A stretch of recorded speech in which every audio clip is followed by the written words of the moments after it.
listen up. I gotta be real with you guys about XRP right now. We have to talk. You guys didn't know XRP obviously down nearly 20% the past week. Understand everyone's freaking out thinking that XRP is going to zero. There's a lot of things we have to go over with this. A lot of people focus too much on short-term price action. And some people will say, well, oh, the past year XRP's been going down. And that's exactly my point. A lot of people think that 1 year in investing is long-term. No, that's very short-term. When you zoom out even more to 2 years, you'll see that XRP is up 120% even after a dip. 2 years ago, XRP was under 50 cents. And this chart is something we have to go over. See that peak price right there? That was $3.66 back in July of 2025.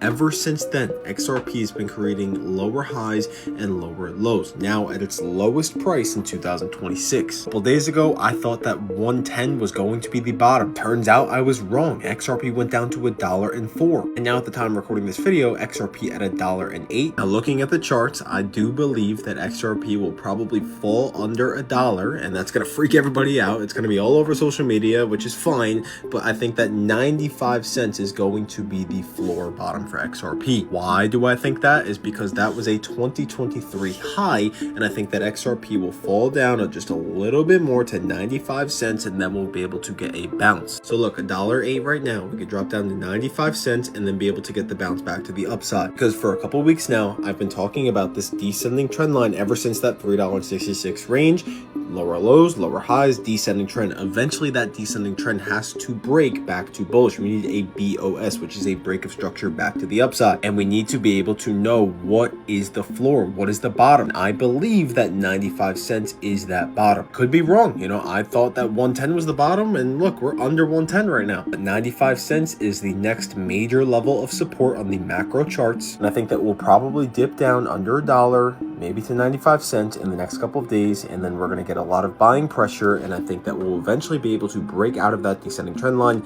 This is going probably until maybe the beginning of August. So I think the rest of June, maybe July will be, you know, a little iffy. Maybe we'll get a little bit of a bounce after falling to 95 cents back into these previous EMA levels around 127, 133, 142, and 162. Those are going to play major factors as those EMAs continue to trend as the couple of weeks move on, but eventually we're going to have to break out of this descending wedge right there. That is a descending trend line that eventually has to be broken, and once it's broken, it will flip bullish. You guys let me know in the comments, what is XRP's lowest price it's going to get to before a bounce? If you guys want daily analysis and daily crypto trading signals, then head over to the link in my bio and join my Discord for a 7-day free trial.